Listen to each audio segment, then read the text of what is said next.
The Nexus diplomatic station hung in the void like a chrome-plated testament to bureaucratic ambition, its 17 rotating rings accommodating the various atmospheric preferences of the galaxy's most civilized species, which, considering the galaxy's track record, was rather like being the tallest dwarf at a basketball convention. Admiral Grex of the Vorthek delegation adjusted his ceremonial combat spikes, because apparently even diplomatic missions required looking like you'd just crawled out of a gladiatorial pit, and surveyed the bustling promenade through 6 compound eyes. The Vorthek had earned their reputation as the galaxy's premier warriors, through a combination of ruthless efficiency and an almost pathological inability to take anything seriously. Their philosophy was elegantly simple. If it breathes, mock it. If it doesn't breathe, mock it harder. Behold, Grex rumbled to his aide, gesturing with one of his 4 chitinous arms. Another day of pretending that talking solves more problems than a well-placed plasma cannon.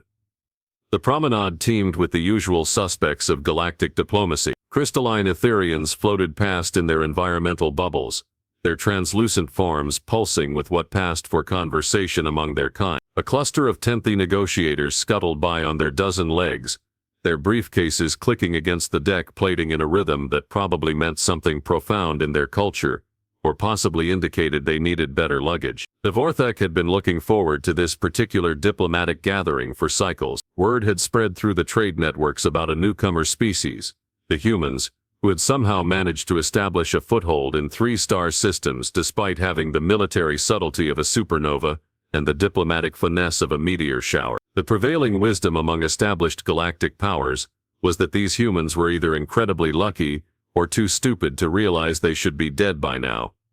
Grex personally leaned toward the latter theory. Sir, his aide chittered nervously, the preliminary reports suggest these humans might be more complex than initial assessments indicated. Complex?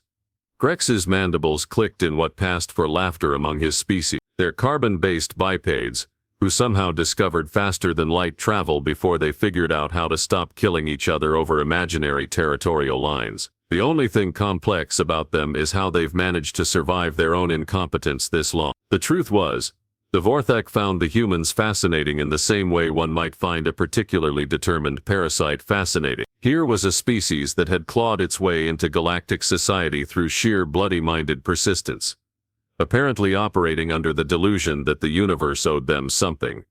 It was adorable, really, like watching a toddler attempt to intimidate a black hole. The human delegation's arrival had been preceded by weeks of frantic diplomatic preparation. The Galactic Trade Commission had issued 17 different protocol modifications, 43 cultural sensitivity guidelines, and one very strongly worded memorandum about the importance of mutual respect and understanding. The Vorthek had filed these communications in their traditional manner, directly into the waste recycling unit.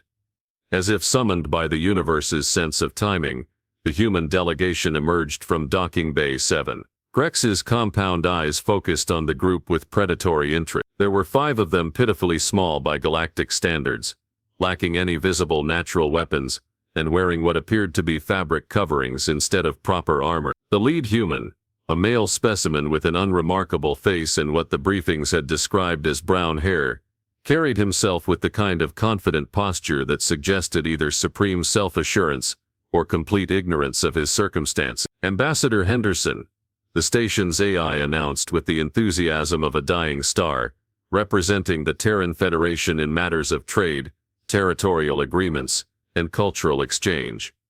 Grex's mandibles twitched with anticipation. The humans were scheduled for what the diplomatic corps euphemistically called a meet and greet, a carefully choreographed social interaction designed to let various species size each other up without technically declaring war. These events were typically exercises in tedium, featuring small talk so meaningless it could achieve negative information density, but the Vorthek had their own traditions when it came to first meeting. Observe, young warrior, Grex instructed his aide, how we establish dominance through the ancient art of harmless fun. These soft creatures need to understand their place in the galactic hierarchy, and nothing accomplishes that quite like a proper introduction to Vorthek humor. The concept of Vorthek humor deserved its own classification in the galactic database of hazardous phenomena. It typically involved physical contact, public embarrassment, and the kind of psychological dynamics that made most species request immediate transfers to different star systems. The Vorthak considered it character building. Everyone else considered it grounds for filing formal complaints with the Intergalactic Court of Justice. As the human delegation approached the main reception area, other species began the subtle dance of diplomatic positioning. The Etherians retreated to a safe distance, their environmental bubbles humming with protective energy. The Tenthi formed a loose perimeter, their briefcases held defensive. Even the usually oblivious Blobarian ambassador seemed to sense something in the air, his gelatinous form quivering with uncharacteristic alertness. Ambassador Henderson moved through the crowd with practiced ease, offering what humans apparently called handshakes to various delegates. The gesture seemed harmless enough, a brief clasping of manipulator appendages that somehow conveyed greeting, respect, and mutual non-aggression. How wonderfully primitive. Grex positioned himself directly in the human's path, his forearms spread in what his species considered a welcoming gesture, but what most others recognized as a barely concealed threat display. The moment had arrived to introduce these newcomers to the realities of galactic society, Vorthak style. After all, what could possibly go wrong with a little harmless physical contact?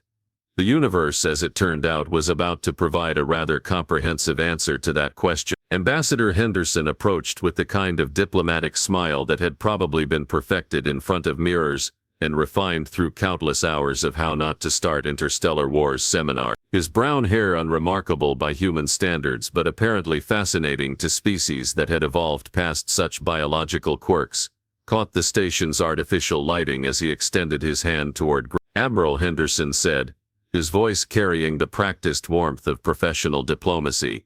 I'm honored to meet a representative of the renowned Vorthak military tradition. Grex's compound eyes glittered with anticipation. The human's respectful tone was delicious, soon to be replaced by confusion, then embarrassment, then the delightful realization of just how low humanity ranked in the cosmic pecking order. With movements that seemed casual but were calculated for maximum psychological impact, Grex reached out with one of his primary arms, and then, instead of accepting the offered handshake, he grabbed a fistful of the ambassador's hair. The reaction was instantaneous and utterly unexpected. Henderson's entire body went rigid, not with surprise or confusion, but with something far more primal. His pupils dilated. His breathing shifted to a pattern that somehow managed to sound like a predator calculating attack vector. Most disturbing of all, his diplomatic smile didn't falter. It simply transformed into something that made several nearby delegates suddenly remember urgent appointments in different solar systems. Interesting choice, Henderson said, his voice maintaining its diplomatic cadence while somehow conveying the promise of imminent violence. I wasn't aware that Vorthak greeting customs included non-consensual physical contact. The word non-consensual hit the diplomatic gathering like a neutron bomb. Conversation ceased. Environmental suits hummed louder as their occupants suddenly required additional life support. The Etherians' bubbles flickered with what could only be described as panic lighting. Grex, still gripping the human's hair with what he'd assumed was amusing dominance, felt the first stirrings of something uncomfortably close to doubt. The human hadn't yelped, hadn't tried to pull away, hadn't done any of the things that made this particular form of humor amusing. Instead, Henderson stood perfectly still, as if he were mentally cataloging the precise pressure points where Grex's exoskeleton might be most vulnerable to percussive maintenance. It's a traditional show of friendship, Grex managed, his mandibles clicking with less confidence than before. Henderson nodded slowly. Friendship through unwanted physical dominance. How wonderfully primitive. The human's use of primitive, the exact word Grex had been thinking about human customs moments earlier, felt like a verbal slap across all six of his compound eyes. Worse, Henderson had somehow managed to make it sound like genuine anthropological interest, rather than an insult, which was infinitely more devastating than direct aggression would have been. Yain, the Tenthi Zenub psychologist, who served as the station's cultural advisor, began making rapid calculations on his portable analysis unit. The readouts were concerning. Human stress hormones were indeed elevated, but not in patterns consistent with fear or submission. Instead, The bio readings suggested something that made his dozen legs twitch nervously, controlled aggression, the kind exhibited by apex predators deciding whether their current situation required immediate action or could be resolved through other means. Admiral Yin's voice carried the kind of careful tone usually reserved for diffusing explosive devices. Perhaps we should. The human seems fine, Grex interrupted, though he was beginning to suspect that fine might not be the appropriate descriptor for whatever was currently happening behind Henderson's diplomatically pleasant expression. Just a bit of harmless contact between allies. Henderson's smile widened fractionally. Harmless contact. I see. He paused, as if considering something of profound importance. In human culture, Admiral, we have a concept called proportional response. It's quite fascinating from an anthropological perspective. The Blobarian ambassador, whose species had survived eons through an highly developed sense of impending disaster, began quietly oozing toward the nearest exit. The Etherians had already retreated to what they clearly hoped was a safe distance, though given the circumstances, safe might have been a relative concept. We believe, Henderson continued conversationally, still maintaining perfect diplomatic posture, despite having his hair held in an alien fist, that social interactions should be reciprocal. When someone touches us without permission, tradition suggests we should return the gesture with equal enthusiasm. Dr. Yin's analysis unit began emitting warning chimes. The bio readings were now showing patterns he'd only seen in his studies of human military personnel during combat simulation. More disturbing still, the humans' diplomatic team had arranged themselves in what appeared to be casual positions, but what any tactical analyst would recognize as a support formation. Now, Admiral, Henderson said, his voice carrying the kind of patience typically exhibited by natural disasters. I'm sure this is simply a cultural misunderstanding. After all, we're all civilized beings here, committed to peaceful resolution of conflicts through dialogue and mutual respect. The phrase civilized beings somehow managed to sound like both a compliment and a threat simultaneously, which was either a remarkable feat of diplomatic linguistics, or a sign that human communication protocols operated on levels that most species hadn't evolved to recognize. Grex's grip on the human's hair had somehow become less of a dominance display and more of an anchor point, as if releasing it might trigger consequences that his warrior's instincts were strongly advising him to avoid. The human's continued calm was beginning to feel less like submission and more like the eye of a storm that had decided to pause for dramatic effect. Of course, Grex said carefully. Civilized beings indeed. Excellent, Henderson replied. Then I'm sure you'll understand when I mention that human diplomatic protocols include certain escalation procedures for situations involving unwanted physical contact. Nothing dramatic, you understand. Just standard operating procedures designed to ensure that cultural misunderstandings don't accidentally trigger larger conflicts. The word larger hung in the air like a gravitational anomaly, bending the trajectory of nearby conversations toward uncomfortable silence. Several delegates began accessing their personal communication devices, presumably to inform their respective governments that the human first contact situation had just become significantly more complex than anyone had anticipated. And through it all, Henderson continued to smile with the serene confidence of someone who had just discovered that his opponent had brought a pointed stick to a thermonuclear war. The silence stretched across the diplomatic promenade like a quantum field on the verge of collapse. Henderson's mention of escalation procedures had achieved something remarkable. It had made a room full of beings who regularly negotiated the fates of entire star systems, suddenly very interested in examining the floor plating. Escalation procedures, Grex repeated, his voice carrying the kind of forced casualness that suggested he was beginning to suspect he'd stepped in something significantly more volatile than he'd anticipated. Oh yes, Henderson replied with the enthusiasm of a university lecturer discussing his favorite subject. Humans have quite extensive protocols for managing situations where our personal autonomy is challenged. It's really quite systematic. Dr. Yin, whose 12 legs were now performing an intricate dance of anxiety, cleared his throat in the manner of his species, a sound roughly equivalent to a fire alarm having an existential crisis. Ambassador Henderson, Surely this is simply a matter of cultural miscommunication that can be resolved through proper diplomatic channels. Henderson turned his head slightly, a movement that would have been perfectly normal except for the fact that Grex was still gripping his hair. The effect was unsettling, like watching someone casually adjust their position while a predator held them by the throat. "Dr. Yun, I appreciate your optimism," Henderson said. "However, in human society, grabbing someone's hair without permission isn't typically classified as miscommunication. We have other words for it."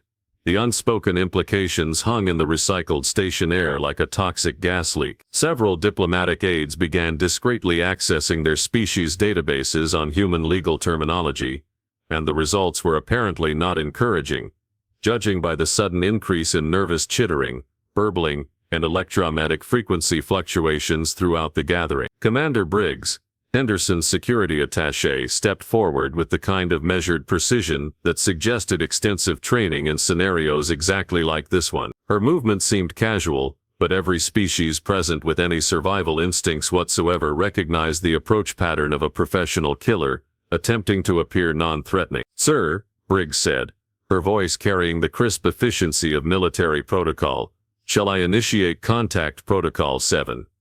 The question was delivered with such matter-of-fact professionalism that it took several seconds for its full implications to register. Whatever Contact Protocol 7 entailed, it was clearly not something the human diplomatic corps had improvised on the spot. This was planned, rehearsed, part of a comprehensive system designed to handle exactly this type of situation, which raised the deeply disturbing question of just how often humans expected to encounter situations requiring numbered protocols. "Not yet, Commander," Henderson replied. "I believe Admiral Grex is simply expressing his species' cultural values through physical contact." "Isn't that right, Admiral?" Grex found himself trapped in a conversational maze where every path seemed to lead directly off a cliff. Admitting that grabbing the human's hair was intended as dominance assertion would validate Henderson's implication that it was aggressive behavior. Claiming it was harmless fun would make him look like an idiot who couldn't recognize when his fun had crossed into territory that might require those mysterious numbered protocols. "It was meant as a gesture of greeting," Grex said finally, his mandibles clicking with diminishing conviction. "Ah," Henderson nodded thoughtfully, "a greeting that involves grabbing parts of someone's body without their consent. How wonderfully direct." The Etherian delegation, who had been observing from what they'd hoped was a safe distance, began emitting the kind of harmonic frequencies that typically preceded their species' emergency evacuation procedures. Their environmental bubbles flickered with warning lights as their internal sensors registered the exponential increase in what their sophisticated equipment classified as impending catastrophe indicators. Ambassador Flux, speaking for the Etherian Collective, transmitted a carefully modulated message directly to Henderson's communication device.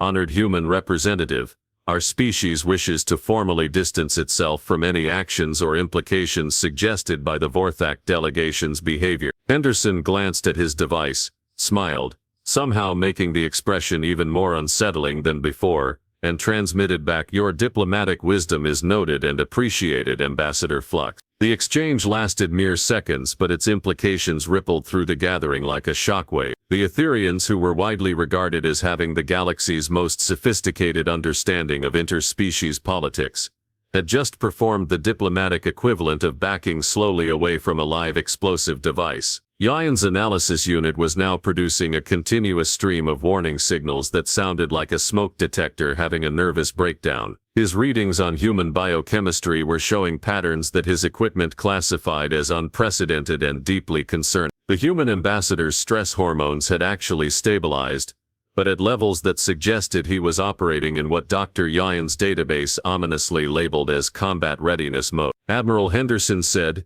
his voice maintaining its diplomatic warmth while somehow conveying the gravitational pull of a collapsing star. "I'm curious about something. In Vorthak culture, when someone grabs your hair without permission, what's the traditional response?" Grex's compound eyes focused and unfocused as he processed the question.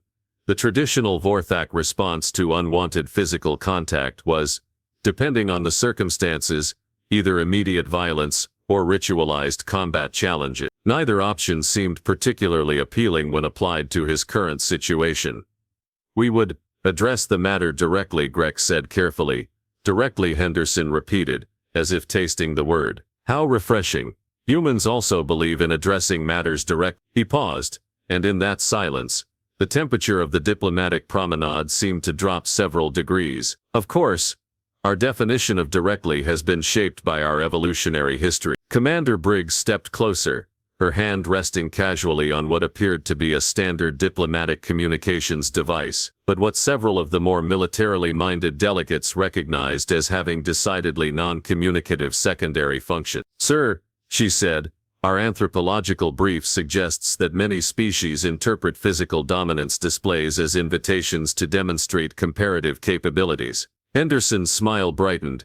An excellent point, Commander. After all, we wouldn't want Admiral Grex to feel that his gesture went unappreciated. The word unappreciated somehow managed to sound like both a diplomatic courtesy and a death threat simultaneously, which was either remarkable linguistic versatility or evidence that human communication operated on frequencies that most species translation software wasn't equipped to handle. At this point, even the station's AI seemed to sense the shift in atmospheric dynamics. The ambient lighting subtly adjusted to what could only be described as emergency preparedness mode, and several automated systems began running what sounded suspiciously like pre-conflict diagnostics. The Blobarian ambassador, whose species had perfected the art of survival through strategic cowardice, had managed to ooze himself into an alcove that provided both cover and multiple escape routes. The 10th delegation had formed a protective circle around their briefcases, as if their paperwork might somehow shield them from whatever was about to unfold. And through it all, Grex continued to grip Henderson's hair, no longer as a gesture of dominance, but as a man clinging to a rope while dangling over an abyss, afraid that letting go would only accelerate his fall into whatever catastrophic consequences human escalation procedures might entail. The universe, it seemed, was preparing to deliver a comprehensive lesson in the dangers of underestimating species that had clawed their way to the stars through sheer bloody-minded persistence, and an apparently comprehensive understanding of the strategic applications of proportional response. What happened next would be studied in diplomatic academies across 17 star systems for the next 3 centuries, though most scholars would classify it less as conflict resolution, and more as applied psychological warfare disguised as customer service. Henderson reached up with deliberate slowness and gently placed his hand over Grex's chitinous fingers, which were still wrapped around his hair with what had devolved from dominance assertion to desperate uncertainty. Admiral, Henderson said, his voice carrying the kind of paternal warmth typically reserved for explaining complex concepts to particularly slow children. I want you to know that I completely understand your position. Grex's compound eyes twitched. In his considerable experience with intimidation tactics, having one's target express understanding was generally not part of the expected psychological trajectory. You represent a proud warrior culture, Henderson continued, with traditions based on physical prowess and direct action. It's only natural that you'd want to establish your position in our relationship through time-honored methods. Commander Briggs moved with the fluid precision of someone who had trained extensively in what her personnel files euphemistically labeled diplomatic protection protocol. Her positioning now provided optimal angles for what military strategists called defensive intervention, and what everyone else called making problems go away with extreme prejudice. The fascinating thing about human culture, Henderson said, his tone shifting into something that sounded like a university lecture, delivered by someone who'd spent their formative years in places where lectures were frequently interrupted by artillery fire, is how we've learned to adapt traditional concepts of strength to modern contexts. Yan's analysis equipment had given up any pretense of providing useful data, and was now simply emitting a continuous tone that roughly translated to unprecedented biological readings detected, recommend immediate evacuation of surrounding area. For instance, Henderson continued, when someone touches us without permission, we don't typically respond with immediate physical retaliation. We've evolved more sophisticated approaches. The word sophisticated hung in the recycled air like a gravitational anomaly, bending nearby conversations toward uncomfortable silence, and causing several delegates to suddenly remember pressing appointments in different galactic sectors. Commander, Henderson said without turning his head. Please access the Galactic Trade Commission database and display Admiral Grex's current diplomatic status. Briggs manipulated her device with the efficiency of someone who'd performed this exact sequence many times before. A holographic display materialized in the air above the gathering, showing what appeared to be standard diplomatic credentials. Now, Henderson said, please cross-reference those credentials with subsection 47C of the Intergalactic Contact Protocols, specifically the provisions regarding actions constituting assault on diplomatic personnel. The holographic display flickered and updated. What appeared was a legal document that made the Galactic Tax Code look like children's entertainment. The relevant subsection was highlighted in what could only be described as ominous red, and its implications were apparently clear enough that even species without legal training began making nervous sounds in frequencies that human ears couldn't detect. Fascinating, Henderson mused. It seems that grabbing a diplomat's hair without consent is classified as a Category 3 assault, which under current treaty obligations requires mandatory filing with the Intergalactic Court of Justice, immediate suspension of diplomatic immunity, and automatic referral to species-specific disciplinary authorities. Grex's grip on Henderson's hair suddenly felt less like a dominance display and more like a handcuff connecting him directly to a legal catastrophe that would probably result in his spending the next several decades explaining to Vorthak High Command why their military reputation now included struggles with basic concept of consent.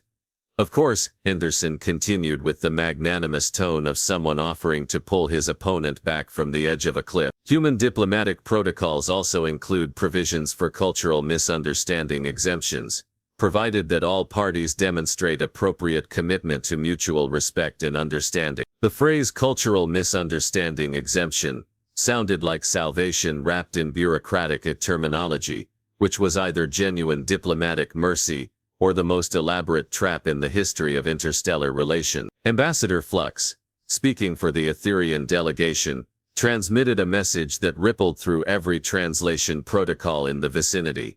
The Etherian Collective formally acknowledges the human delegation's remarkable restraint and diplomatic sophistication in managing this cultural exchange. The 10th delegation began a synchronized clicking that their species used to express profound respect, though in this context it sounded more like applause for a performance they'd been privileged to witness from a safe distance. Even the Blobarian ambassador emerged from his protective alcove to emit what passed for his species' equivalent of impressed admiration, though he maintained what he clearly considered a tactically sound distance from the proceeding. Admiral, Henderson said, I'm going to give you an opportunity to demonstrate the legendary Vorthak commitment to honorable conduct. Would you prefer to release your grip voluntarily, or shall we proceed with the formal protocols that your current actions have technically initiated? Grex found himself facing the kind of choice that military strategists classified as no-win scenarios. Releasing Henderson's hair would constitute an admission that his behavior had been inappropriate, thereby undermining his species' reputation for dominance. Maintaining his grip would trigger legal and diplomatic consequences that would make his current embarrassment seem like a pleasant vacation. With the kind of tactical wisdom that had kept the Vorthak from being wiped out by their own aggressive tendencies, Grex chose the path of strategic retreat disguised as magnanimous gesture. Of course, he said, releasing Henderson's hair with what he hoped appeared to be casual dismissal rather than desperate capitulation. I was merely demonstrating traditional Vorthak appreciation for new ally. Henderson smoothed his hair with movements that somehow managed to be both diplomatic and vaguely threatening. How wonderfully educational for all of us. The gathering began to disperse with the kind of careful coordination typically associated with controlled evacuation. Various delegates approached Henderson to offer what could only be described as profound respect disguised as routine diplomatic courtesy, while giving Grex the kind of wide berth usually reserved for unstable antimatter containment units. As the crowd thinned, Yane approached Henderson with the hesitant movements of someone who'd just witnessed a masterclass in psychological warfare, disguised as customer service. Ambassador, he said, that was remarkably educational. Henderson smiled with genuine warmth for the first time since the incident began. Dr. Yane, one of the most important things humans have learned in our brief time among the stars is that strength isn't always about who can hit the hardest. Sometimes it's about who can make the other party realize they never wanted to hit anything in the first place. And so, through the ancient human arts of bureaucratic intimidation and diplomatic passive aggression, Ambassador Henderson had achieved something remarkable. He'd made an entire diplomatic gathering suddenly very interested in learning about human concepts of personal space and consent, while simultaneously establishing that grabbing a human's hair was significantly less amusing than originally anticipated. The incident would eventually be classified in Galactic diplomatic archives under the heading Cultural Exchange Success Stories. Though most scholars agreed that the definition of success in this case was somewhat unconventional. After all, it had only taken one hair grab to teach the galaxy that humans had turned even mundane social interactions into potential weapons of mass diplomatic destruction, and they were apparently very, very good at it.